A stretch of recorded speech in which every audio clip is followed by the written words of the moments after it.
Hi, I'm Eddie Packham, and welcome to another episode of the Albion Royal Lockdown Series Shirt of Our Years, brought to you in association with oldfootballshirts.com. Delighted to be joined this week by the Albion press officer, Paul Camillin, who joined us for a chat to talk about a football shirt, obviously, and obviously the current situation that we find ourselves in.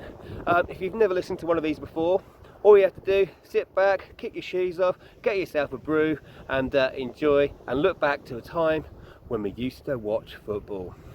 Hope you enjoy it. We'll see you again next week for a new one, and enjoy Paul Camillin. Thanks a lot. Bye.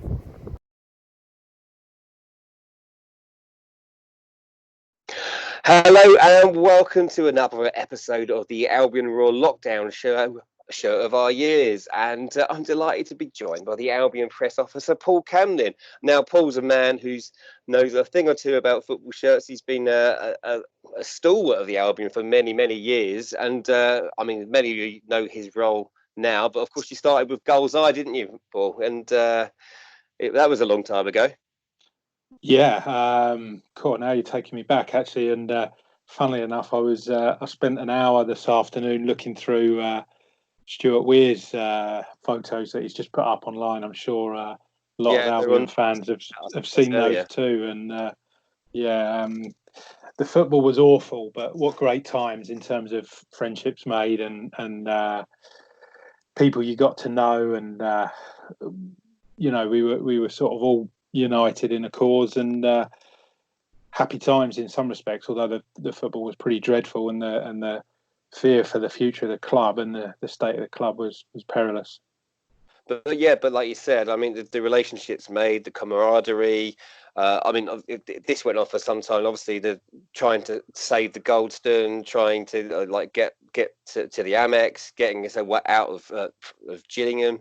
I mean, these sort of things. I mean, we fought long and hard, but we fought together for that, and it's something that I mean, I've made lifelong friendships. Without that, I don't think I would have met a lot of those people.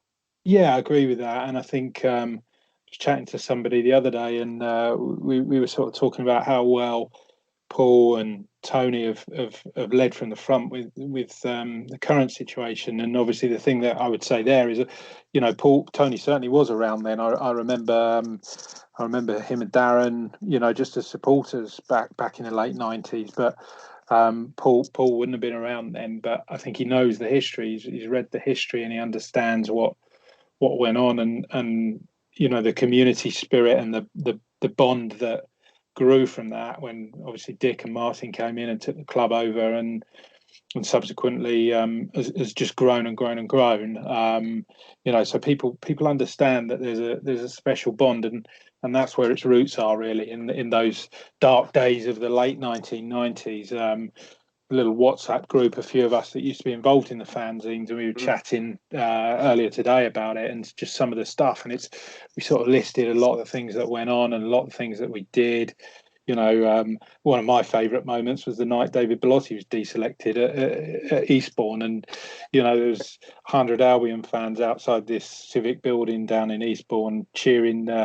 An old lady by the name of Olive Woodall as she emerged, having replaced David Bellotti on the council. So, or certainly as a candidate to stand for the council. So, there was some amazing moments like that, and obviously that so many have read Build a Bonfire and know the story. But for those youngsters that haven't, I'd strongly recommend it, because it's deeply ingrained in the DNA of the football club now. I mean, it's something that we've often said on the show and to yourselves and anyone to listen, basically, that when a player signs for the club, that they should be given a copy of Build a Bonfire just to ground themselves in the history of where we came from and where we Well, are now. I'll let you into a small secret. They certainly that side of things. We always try and instill into the players, but the recruitment video that we put together a few years ago, which we don't tend to put out there because we don't want other clubs stealing our idea, really. But that starts, back in the 1990s with some footage from that era. So anybody that's contemplating signing for this club would know that at that point. And I think I've heard players talk about it after they've signed in that initial press conference. I remember Uwe speaking about it, Uwe Hunemeyer, Yuri Skalak speaking about it, Tomer Hemed, all those players. Having seen this video, which not only showed the history but also the vision that Tony and everybody have for the football club and for the future and where we want to go. So, it's certainly something that we never sort of forget, and it's always there. And it's that bond, and I think we're seeing now the support we're getting from the fans and the mentality that exists within the football club. We don't think we're doing anything special. It's just what we do. We want to talk to the clubs. We want to be transparent. That came from 1997 when Dick Knight took over, and it's grown from there. And obviously Tony's taken that forward. Paul Barber's taken that forward. But it's there and it exists. You can't beat it. It's the way to run any business, let alone football. Mm. Okay, well, let's talk a little bit about the current situation that we do find ourselves in. And obviously, I was talking to you earlier in the week, actually, and we were saying that this is probably the first time at this time of year for many, many, many years that you haven't had a football match to worry about going to, or press conferences to organise too much.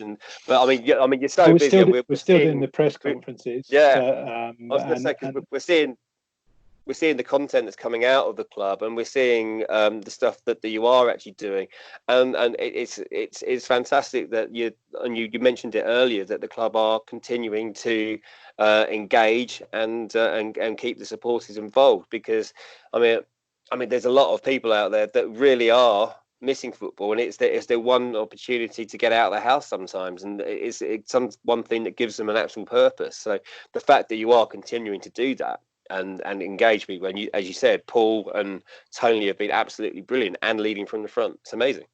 Yeah, I mean, listen, we've looked at ways that we can do that. I mean, we've got this esports thing starting tomorrow with the Premier League. Neil Maupay playing against John McGinn at Villa. That was something we were pushing quite early from the start with the Premier League, and I felt, as much as it's not real football, I'm sure there'll be a lot of particularly younger fans that will tune in for something like that and get quite excited by it. I'm not an F1 fan at all, but I did tune in and watch the first esports Grand Prix, and probably bizarrely found that just as entertaining and interesting as the normal one. But then I'm not a fan, so I wouldn't know. But I thought it was fascinating, and hats off to the F1 community for sort of getting that up and running, and to be able to do something similar with football. I'm really excited to see how it pans out tomorrow. So we've got something small to look forward to there. In terms of the football itself, obviously we just don't know when it will be back, and I'll be honest, I'm not missing it as much as I thought I would miss it. I am missing it, don't get me wrong, but if you'd said to me 6 or 7 weeks ago, you're not going to see another game for 6 or 7 weeks, I'd have been, in a state of extreme anxiety. I mean, I find it hard enough for summers when there aren't World Cups or European Championships, how to fill weekends going to places that I'd never normally go to. Like shops and cinemas and so on, or well, at least not on a Saturday afternoon, put it that way. But so I'd have dreaded it, but thankfully it's not been as tough. I think perhaps because you put the perspective on it that there are hundreds of people, losing their lives on a daily basis, which football.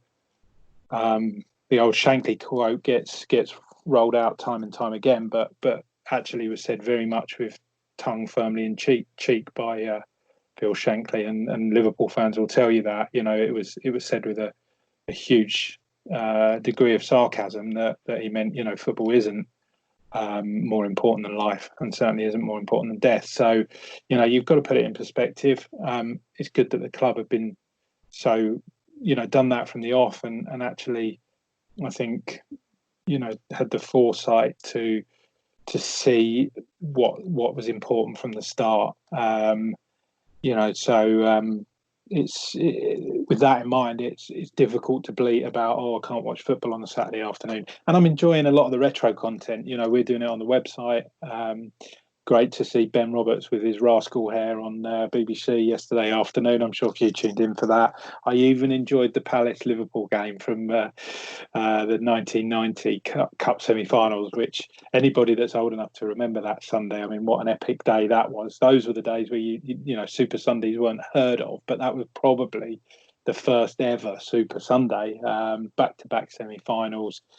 13 goals. You know, I think both games went to extra time. It was breathless, and the I first time we've ever remember it well, experienced it. but it's like it's Alan Pardew, isn't it? You know. Well, you even if it is Crystal Palace, you've got to appreciate good football, and Yeah. those two games were phenomenal games. You know, I think that anybody old enough, they live long in the memory. I think a couple of years later, it was Arsenal and Tottenham, and Sheffield Wednesday and Sheffield United, if I remember rightly, or no, it was Forest and West Ham that went back to back, and I think that was an equally memorable day, just with the 8 goals. I think that was 91. But of course, Paul Gascoigne scored that amazing free kick, and in that year after the Italia 90 of Gazamania. So you know, a lot of us would have remembered that one as well. So yeah, it's been great catching some of that running content. things on the website as well. There's a great. I read the interview with Tommy Elphick today, and he was going on about the game where, which I remember really, really well, for probably for the wrong reasons, which was but the game where we beat Bournemouth, where Alex Ravel scored the hat trick and runs over Dean Wilkins in no uncertain manner, giving him what for. Yeah, I think I'm trying to think. I think that was New Year's Day, wasn't it? Was, yeah. You know, and until we beat them in the cup, the last time we'd actually prevailed and won against Bournemouth. So yeah, it's great catching up on some of that content. I mean, the you know, just watching the With Dean years again, it's I've seen it a few times, and you know, each Saturday morning as it comes up, I've been sitting on the bike in the garden on the turbo trainer, putting the iPad on the table, and having a bit of With Dean nostalgia. So that's been Enjoying good fun. Glenn's hair. Yeah, I saw some of the pictures of Glenn. He won't thank me for bringing those up, but yeah, I mean, we knew he was class back in those days, but obviously what he's gone on to achieve has been phenomenal. Okay, well that brings us nicely on. So obviously we are going to look back at a shirt that means something to you, something that, like you say, it doesn't have to be your favourite shirt, it doesn't have to be the best season. It's just something that means something to you. And so, Paul, what have you got for us? Well, first of all, my favourite shirt, and we're like-minded on this one, AD, is one from the mid-80s, which is the Adidas Phoenix Brewery. That was the first shirt I had, and it was the second Adidas Phoenix Brewery one, I think, with the horizontal rather than vertical stripes across the shoulder and the thin stripes across the belly. Actually, okay, here's one. Which one did you? There's 2 versions of that shirt. I had the Phoenix Brewery one. There's the Phoenix Brewery and the Nobo one after and I the think season. I had the Nobo one as well. So I had both. I wish I still had them now. Like, I can't believe I'm going to talk about fonts, but a lot of people think that the Nobo one is slightly better because the font's a little bit too busy. You actually the Nobo Phoenix Brewery all the way. Right. I don't know. I'm just playing devil's advocate, Paul. But that's my favourite. It should be well documented. I've got it somewhere as well. I've even got that Sabutio team somewhere in the garage. I've got that Sabutio team with that kit. So yeah. Paul, it's a shame we're in lockdown. I mean, basically, that could be the next thing. You know, Sabutio tournament, World Cup of Sabutio. Well, I can give you an exclusive, but we're looking at, obviously people have been following the World Cup of goals, but our next World Cup may well be a World Cup of shirts, 32 best shirts, and then giving the fans a chance to vote in the World Cup of shirts. So, AD, our dreams could come true and we could be proved 100% conclusive. You know, no debate. Stripes, isn't it? Because it's bright. It's got to be stripes. Yeah, but in every poll, that one comes out on top. Well, it's just you've either got an eye for something or you haven't you? And obviously you and I have. So there you go. Okay, so what have you got for me now? So largely because it's probably the only shirt I think I've got in the house. But it's this little number. Okay, so if you want to hold it a bit further back, because it's a bit blurred there. But I mean, I think we could all know which one it is. But it's the promotion shirt from 2016 to 2017, as worn. Well, basically, it's very, very. I think the most iconic player, Knockout. possibly Anthony Knockout. Glenn Murray obviously scored the goals that season. Yeah, so I mean, what a season! I mean, I go back to the season before, really, and we obviously had that game up at Middlesbrough. Couldn't believe it, missed out. I was convinced we were gonna get promoted, but then every year we're in that position. I'm always convinced. And then obviously we had the semi-final against Sheffield Wednesday, that amazing night at the Amex where we couldn't quite get that second goal on having gone 1-0 up and crashed out to Sheffield Wednesday. But I can remember bizarrely getting home that night, and it was probably about 1:30 in the morning, and Paul Barber had sent quite a long email to the staff thanking them for their efforts that season and basically saying we go again, And I remember drafting or sending Paul an email and getting a response from him 15 minutes later, because we were obviously all probably sat in our kitchens having a large scotch or something and drowning our sorrows, but saying to him, we'll get promoted this time next season. I'm confident of it. And obviously we added Shane and Glenn that summer. Huge additions. I think Hove came in as well that summer. A few others. Yeah. And then we went again. But and that kind of prompted that photo we did the next day, where it was the new season day one of the board sat around at the boardroom at the training ground. And I was really confident that we'd just go through and go again. And I think I remember coming back from Birmingham away that season. The players went off on their night out. I think they went off up to Manchester for a sort of Christmas do. We'd won at Birmingham, and I think there was about 7 or 8 of us staff that jumped on the bus home and were travelling back. And I can remember just feeling as we were coming home that night and saying to people, "That's it, we're done. We'll get promoted now." And I never really lost that confidence all through the season. The win at Hillsborough was a big one. That was a huge one that season. The home game against Sheffield Wednesday, obviously with the Glenn Murray being sent off, the penalty save and winning the game that night. There were so many sort of moments where you just thought this team is not gonna let up. You talk about moments. Let's just rewind a little bit. Obviously, it's not this particular shirt which we're talking about. It was the black one. But that game at Birmingham we were talking about, is that just last minute goals? It just sets you up for the weekend. Those ones, don't they? It's just something else. Yeah, and I think that was our last game before Christmas as well. So you kind of then have a brilliant Christmas off the back of it, because you're just buzzing, and the result sets your week up, it sets your weekend up, it sets you going into an international break. You get a win and you're in a good position in the league, and you can really take the foot off the gas and enjoy an international break, as much as you can. So there's that as well. But yeah, that Birmingham game, I just unbelievable, really. I think it was Solly that came on and changed the game. It was, yeah. One of his first games back from injury. Jinking inside the box, and he scored the first. He scored the equaliser, actually, didn't he? Because Knockout, I think Knockout scored. He set him up. Oh yeah, it was Solly set up. Yeah.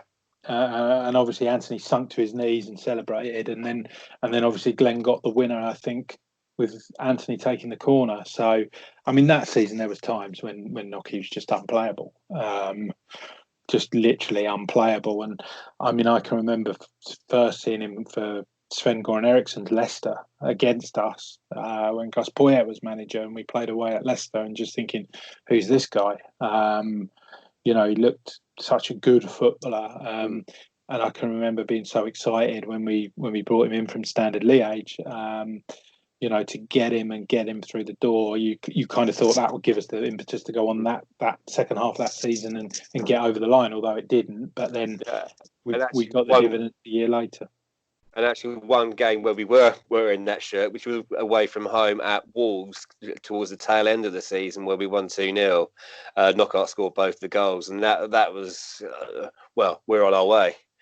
I think that's probably one of my favourite moments from that season, because you could almost smell it at that point. And then obviously the Monday was a bit more nervy and a bit more. You kind of like, I don't know, the Wolves game. We were slick that day. I can remember it being really wet as well. It was Good Friday. I got a feeling it was it an evening kickoff, early evening kickoff. It was an early evening, yeah. I mean, I was actually watching that game in Spain with a lot of Spaniards, and they were all supporting Brighton that night. It was I might have got a little bit excited. I mean, that was a real special one, and then obviously coming back after the game. But going again on the Monday for the Wigan game, which I watched back the other day because it popped up on the website. But that Wigan game and special day. You just my abiding memory of that was Chris was adamant we didn't celebrate out of respect for Huddersfield. Chris is very straight guy, very sort of by the letter of the law, so to speak, and he was adamant we wouldn't celebrate. And I can remember standing in the tunnel and debating with him. I think it was the Moose from Talksport, and saying, "Look, Moose, we've got to wait. We can't." Yeah, but you're up. No, Moose, we're not doing any celebrations. At which point, Anthony Knockout ran past me with a flag and ran up into the press box, and it was like, "Okay, then, Moose, off we go. We're going to celebrate." So, and then obviously the result came through later that day. When it was Derby, wasn't it? He got the winner. It was we were actually interviewing Corday at the time, and his Corday just goes absolutely disco mental at that particular moment in time. I mean, we know that Brighton means an awful lot to Inigo, but I mean, as to just how much was encapsulated in that moment, he was absolutely. You're almost crying with happiness. It was wonderful. Yeah, I mean, and obviously the celebrations that followed. I mean, the one that stands out for me is actually the seafront that Sunday. Okay. Well, you were involved in organising that, so tell us how that came about. Well, I mean, in fairness, it's so much, and you for very different reasons. You've seen it this week with the opening of the testing centre at Amex. We've got an amazing security and safety team run by Aidy Morris, who been around the club as long as I have. I think good guy, Aidy, and just leaves no attention. Every bit of attention to detail is there. No stones left unturned, sort of thing. And the planning that went into that, and the meetings, and everybody kind of sort of. Didn't outside of Brighton didn't quite get it. This was our rebirth as a football club at the very top level. Okay, we didn't win the league. Who cares? The fact that we were having the parade when we hadn't actually won it, and it still grates with me that Bruno didn't get to lift that trophy. But I mean, it's. I know Paul and Tony were devastated after the Aston Villa game. Absolutely devastated. I didn't care. Once we were up, it didn't mean anything to me. It was promotion.